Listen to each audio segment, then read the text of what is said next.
கன்னி சனியோட ஆட்டம் ஆரம்பிக்க போகுதா? என்ன நடக்க போகுது இந்த ஜூலை மாதம்? கன்னி ராசிக்கு வாங்க தெரிஞ்சுக்கலாம்.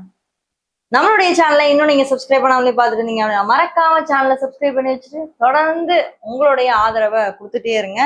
நீங்க என்ன ராசியில பிறந்தீங்க, என்ன நட்சத்திரத்துல பிறந்தீங்க அப்படின்றது கீழே கமெண்ட் பண்ணீங்க அப்படின்னா நான் தெரிஞ்சுப்பேன்.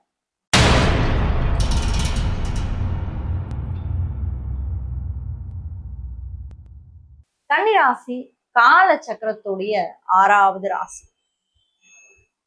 அதாவது எனக்கு ரொம்பவே பிடிச்சது மிதுனம், நான் இல்லை அப்படின்னு சொல்றேன். பட் இருந்தாலுமே அதே மிதுனத்துக்கு அதிபதியா வரவர் தான் புதன். ஓகே, அதே புதன் தான் இந்த கன்னிக்கும் அதிபதியா வராரு. சோ கன்னி இயல்பாவே நீங்க பாத்தீங்க அப்படின்னா கன்னி ராசியில இருக்கவங்க எல்லாம் நீங்க பாருங்களேன், ரொம்ப சாஃப்ட் அண்ட் ஸ்வீட்டா பேசுவாங்க. ஏன்னா இந்த ராசிக்கு 2ஆம் வீட்டோட அதிபதி சுக்கிரன் தான். ரொம்ப பிசினஸ் ஓரியன்ட், பேச்சுலயே உங்களுக்கு தெரியும். 2ஆம் இடம் என்பது தனம், வாக்கு, குடும்பஸ்தானம், பேச்சு. அவன் பேசினாலே ஏதோ ஒரு காரிய லாபத்துக்கு இல்லாம இருக்காது கன்னிராசியை பொறுத்த வரைக்கும். சோ கன்னிராசி பிசினஸ் மைண்டட் கண்டிப்பா அவங்களுக்கு அதிகம். அதே மாதிரி பிசினஸ்ல சாதிக்கக்கூடியவர்களும் இதே கன்னிராசி தான். இந்த ஜூலை மாதத்தை பொறுத்த வரைக்கும் கன்னிராசிக்கு எப்படி இருக்கு அப்படின்னு நம்ம பார்த்தோம்னா, சனி இப்ப டைரக்டா உங்களை பாக்குறாரு. ஓகே, யாரையுமே பார்க்க முடியாது, எனக்கு வாய்ப்பே இல்லைன்னு உங்களை டைரக்டா பாக்குறாரு. இன்னொரு விஷயம், சனி வக்ர சனி. அதுவும் 138 நாட்கள் வக்ர சனி. கவனமாக இருக்க வேண்டும், உங்களுடைய ஹெல்த் வைஸ் மிக கவனமாக இருக்க வேண்டும். நேரா உங்களுடைய உடல்ல பாக்குறாரு, மனதை பாக்குறாரு சனி பகவான். 138 நாட்கள் நிறைய தான தர்மங்கள் பண்ணுங்க. ஏன்னா அவர் இருக்கிறது மீனராசி, மீனராசில இருந்து உங்களை பாக்குறாரு. அவரே உங்களுடைய ராசிக்கு 6ஆம் இடத்தோட அதிபன். 7ஆம் இடத்துக்கு போய் உங்களை பாக்குறாரு. நிறைய தான தர்மங்கள் பண்ணுங்க. கணவன் மனைவி பிரச்சனையா இருக்கு அப்படின்னா அதை சரி பண்றதுக்கு வழி என்னன்னு பாருங்க. சண்டை போட்டு பிரியணும்னு நினைக்காதீங்க. கரியர்ல ஒரு சேஞ்சஸ் உங்களுக்கு நிச்சயமாக இந்த மாதம் வர்றதுக்கான அதிகமான வாய்ப்புகள் இருக்கு. கொஞ்சம் ஸ்மூத்தா தான் போகும், பயப்பட வேண்டாம். ஜூலையை பொறுத்த வரைக்கும் ஒரு பக்கம் சனி வக்கரமா இருந்தாலும் 10ஆம் இடத்துல உங்களுடைய ராசிநாதன் புதனே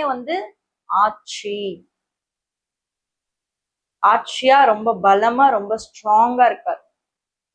எண்ணங்கள் நிறைவேறும், எண்ணங்கள் ஈடேறும், நினைத்ததை வெற்றி அடையக்கூடியவர்கள் தான் கன்னி. அதனாலதான் நான் முன்னாடியே சொன்னேன், ராசிக்கு 2ஆம் இடத்தோட அதிபன் சுக்கிரன். துலாம் எடை போடுவாங்க.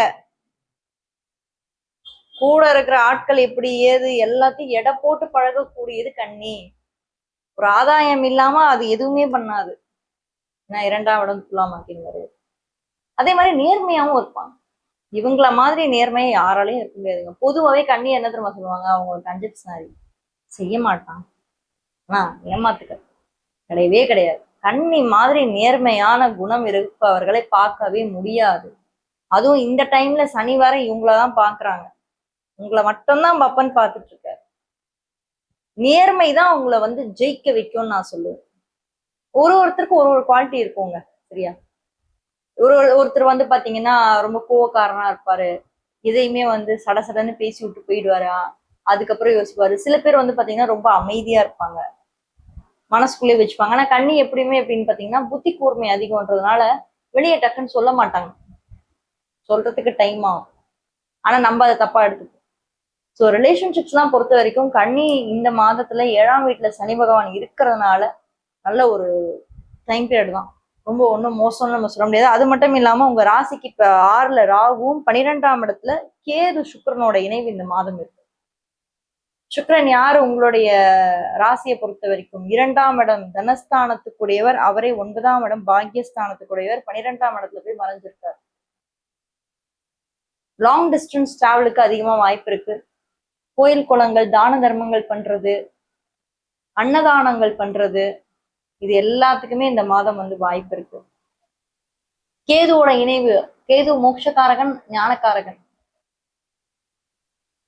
நிறைய கோயில்கள் சுத்துறதுக்கும் திருவிழாக்கள் போறதுக்கும் தான தர்மங்கள் பண்ணக்கூடிய ஒரு சிறப்பான ஒரு மாதமா நான் இந்த மாதத்தை நான் பாக்குறேன். மகாலட்சுமியோட வழிபாடு நல்லா இருக்கும்.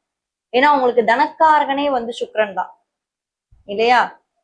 சோ மகாலட்சுமிக்கு இருக்கக்கூடிய ஆலயங்களுக்கு எல்லாம் போயிட்டு தான தர்மங்கள்லாம் பண்ணுங்க. அது உங்களுக்கு ரொம்பவே பாசிட்டிவா இருக்கும். அவரே வந்து 9ஆம் இடத்தோட இது அதிபதி தர்ம திரிகோண வீடோட கடைசி வீடு 9.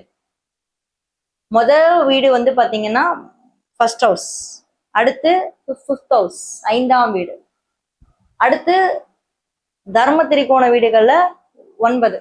ஸோ 1, 5, 9 இதான் வந்து வீடு. இதுல 9ஆம் இடத்துலதான் இப்போ உங்களுக்கு செவ்வாய் ரொம்ப சூப்பராகவே உட்காந்துட்டாரு. இந்த செவ்வாய சனி பார்த்துட்டு இருக்காரு. அதனால ஒன்றும் பிரச்சனையும் இல்லை. சனியோட கண்ட்ரோல்ல வந்து இப்ப செவ்வாய் வந்து ஃபுல் கண்ட்ரோல் எடுத்துட்டாரு அவரு. ஓகே, உங்க ராசியும் ஒரு கண்ட்ரோல் எடுத்துட்டாரு, செவ்வாய ஒரு கண்ட்ரோல் எடுத்துட்டாரு. போதாத குறைக்கு நம்மளுக்கு இந்த மாதம் அப்படியே புதன் வந்து அப்படியே ஆட்சியில இருக்காரு. இனி யார் நம்மள என்ன பண்ண முடியும்? ஆத்துக்கலாம் வாங்க, ஜெயிக்கிறது நம்ம தான். பாசிட்டிவா இருங்க. படிப்பு சார்ந்த விஷயங்கள்லாம் எப்படி இருக்க போகுது? கன்னிராசியை பொறுத்த வரைக்கும் இந்த மாதத்தை பொறுத்த வரைக்கும் நம்ம பார்த்தோம்னா, படிக்கிற பசங்களுக்கு இந்த மாதத்துல நல்ல பாசிட்டிவான ரிசல்ட்ஸ் கிடைக்கும். காம்படேட்டிவ் எக்ஸாம்ஸ் ஏதாவது ட்ரை பண்றீங்க, IAS, IPS, TNPSC, group 1, group 2, கண்ணிக்கு புத்தி கூர்மை அதிகம். ஸோ கவர்மெண்ட் எக்ஸாம்ஸ்லாம் ஈஸியா கிராக் பண்ணிட்டு வெளியே வரலாம். படிங்க, நிறைய எஃபர்ட்ஸ் போடுங்க, நிறைய படிங்க, நிறைய விஷயம் தெரிஞ்சுக்கோங்க. சில விஷயம் நம்ம எஃபர்ட்ஸ் போடாததுனாலதான் நிறைய விஷயம் தெரியாமலே போகுது. புரியுதுங்களா? எஃபர்ட்ஸ் போடும்போது நிச்சயமா அந்த விஷயம் என்ன ஏதுன்னு நம்மளால வந்து கண்டிப்பா தெரிஞ்சுக்க முடியும். ஸோ முடிஞ்ச அளவுக்கு எஃபர்ட்ஸ் போட்டு படிங்க. பாசிட்டிவான விஷயங்களும் உங்க லைஃப்ல நடக்க ஆரம்பிக்கும், கொஞ்சம் கொஞ்சமா நடக்க ஆரம்பிக்கும். அதுவும் இல்லாம இந்த கன்னிராசியை பொறுத்த வரைக்கும் புதன் வந்து வக்ரமாவும் ஆக போறாரு. அதையும் நம்ம நோட் பண்ணணும். இந்த மாதத்தை பொறுத்த வரைக்கும் புதன் உங்களுக்கு 10ல வக்ரம். ஒரு செகண்ட் வீக் மேல, அதாவது செகண்ட் வீக் மேல அவர் வக்ரமா வர போறாரு. அதனால ஏதாவது கெட்டது நடக்குமா அப்படின்லாம் கேட்டீங்கன்னா அந்த மாதிரி எதுவும் இல்லை. 11ஆம் பாவத்துல இருந்து 10ஆம் வீட்டுக்கு வக்ரமா போறாரு. ஸோ 11 and 10 அந்த காம்பினேஷன் வரப்போகுது இந்த மாதம். ஸோ 11 and 10 காம்பினேஷன் இந்த மாதம் உங்களுக்கு வரப்போகுது. ஸோ ஒண்ணுமே பிரச்சனை கிடையாது. எந்த ஒரு பாவ கிரகங்களோட பார்வை வந்து புதன் மேல இல்ல. புதன் தனியா தனித்துவமா இருக்கேன்பா, ஆத்துக்கலாம் என்ன வந்தாலும் அப்படின்ற ஒரு தைரியத்தோட வந்து உங்களுக்கு புதன் இருக்கிறது அப்படின்றது வந்து சிறப்பான ஒரு விஷயம். நல்லதே நடக்கும். சிம்மராசி பத்தி தெரிஞ்சுக்கணும்னா இந்த வீடியோல ஃபர்ஸ்ட் கமெண்ட்ல ஃபர்ஸ்ட் லிங்க்ல கொடுத்துருக்கேன், மறக்காம அதையும் போய் செக் பண்ணுங்க. யாராவது ஒரு ஃப்ரெண்டுக்கு இந்த வீடியோ ஷேர் பண்ணி நீங்க ஹெல்ப் பண்ணணும்னு நினைச்சீங்க அப்படின்னா மறக்காம ஷேர் பண்ணி ஹெல்ப் பண்ணுங்க. தேங்க்யூ.